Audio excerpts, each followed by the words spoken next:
What are we going to talk about today, Kristen? The middle class. Oh. Because that's mostly who's listening and watching. Yes. According to Pew Research and the Census Bureau, being middle class in America means making about $80,000. And by their definition, around 40% of households here in the U.S. are middle class. I mean, $80,000, it's nothing to balk at. Please don't misunderstand me. But it makes me kind of wonder how the middle class can pull off a comfortable retirement easily if that's kind of the number we're at.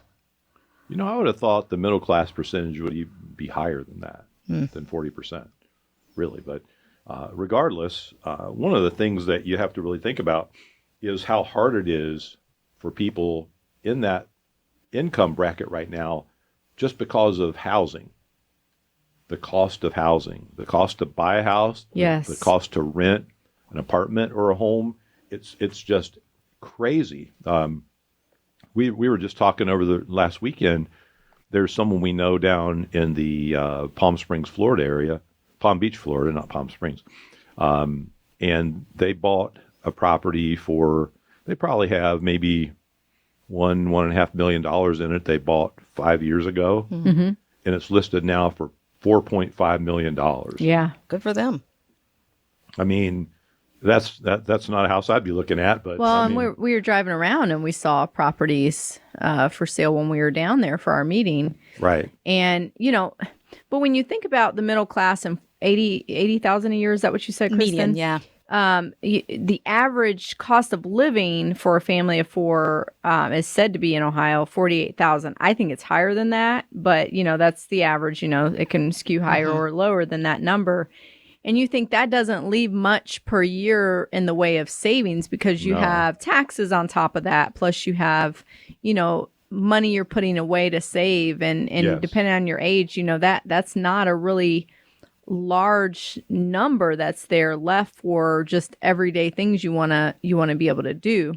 So now the good thing is a lot of the families we work with every week, that come in and meet with Greg and our team here, they've already done that background work on saving, right? They've saved diligently, dollar cost averaged into their savings accounts, and they've played the market, so to speak. They've benefited from dollar cost averaging and the longevity of having those funds invested all these years. And even the ones that have taken big hits, a lot of times they've recouped.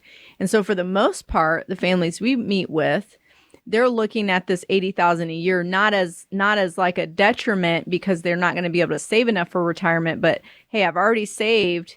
I see this as the number that I need to attain as far as pulling from those dollars I've worked really hard to save. Yeah, Kristen, I mean, within the last 6 months, we had a family come in and they collectively never made more than $70,000 a year. Talk about middle class. Over the years. They're right there in the middle. And they had saved about $850,000. And, it was interesting when they came in, they said, well, we're not one of those millionaires you talk about on the show all the time. And I said, I'm really proud to look and see what you've accomplished, because they didn't make a lot of money, but they were diligent. They were consistent. They had a plan. They really worked hard to make sure they had a nest egg saved back. And so $850,000, I thought, was a great job by that couple.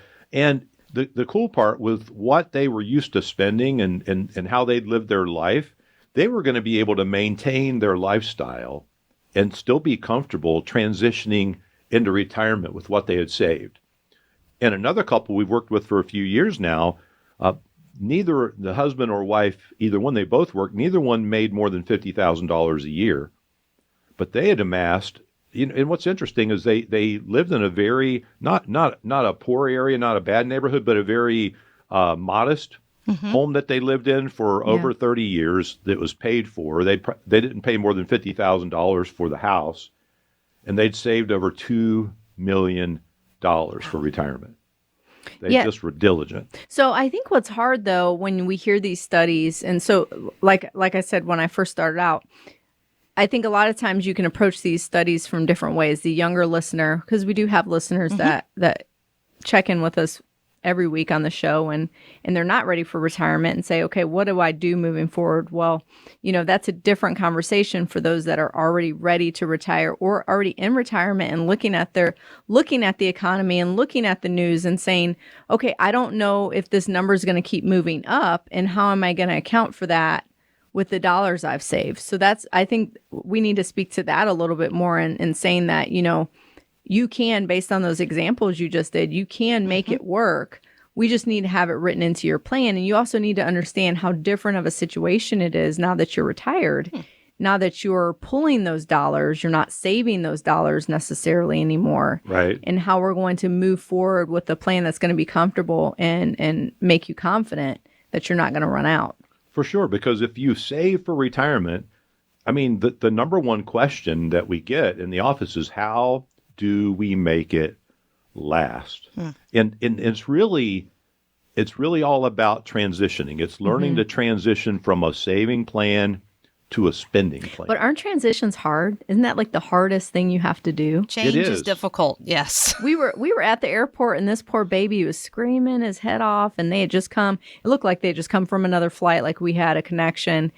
And I just wanted to help that poor mama because I'm like, kids don't like transitions. We dealt with that with Jaden. The other two were pretty good, but we start from a young age not liking transitions. Oh, no. Right. But no, we got off a flight. It was late at night one time. We were coming back from Denver, Colorado with the boys, and Christian couldn't have been more than 3 years old. Yeah. And we get off that flight, and Kristen, we both had our arms full of stuff. Oh, man, and it was awful. Christian wanted us to Carry him. There was no way we could. So he threw himself on the ground, screaming and crying. And we just stepped over him and kept walking. Oh, God. He got up, took off, ran in front of us again, and threw himself back on the floor. Yeah. I wish I had a video of that. But I mean, that's not literally what we do or what you do listening today that are getting ready to retire. But it's kind of Just because throw yourself on sometimes, the floor. I'm retiring. I can't. Yeah. Yeah. Kind of like what's that? What the movie with the feelings? The Inside the Out? emotion. Inside Out. Yeah. The one emotion does that sadness. But not literally that, but it's kind of because how many times do we get calls from the radio show and TV show and podcast even where, it's like the wife calls and it's like, yeah, I want to schedule this appointment. I've got to get my husband on board or vice versa, because they're Yes. both not quite there yet. And come to find out a lot of times it's just that transition they're not wanting to deal with. That's true. But how do you You know? transition? How do you transition? Well, number one, reduce risk on investments. That's part of the big transition you need to make. Doesn't mean don't take any risk, but you need to think about reducing risk. Number two, have a written, secure income plan. Yep. It needs to be written. It needs to give you confidence that you're not going to outlive it. It really doesn't need to be at risk. Number 3, don't overpay on taxes. That's a big one. Yeah. Find out how you cannot overpay on taxes, right? Exactly. Yeah. I bought Kristen a couple of gifts, and wouldn't you know, they went on sale for 40% off. Of I'm course like, they did really? after you bought them. Of course. I mean, doesn't it just irk you to death when you overpay? Yes. It does. So then you call them, can you just adjust it on Begging, my bill? pleading. No. So you have to reorder it, then you have to send it back. Exchange. Pain in the butt. Oh, it is.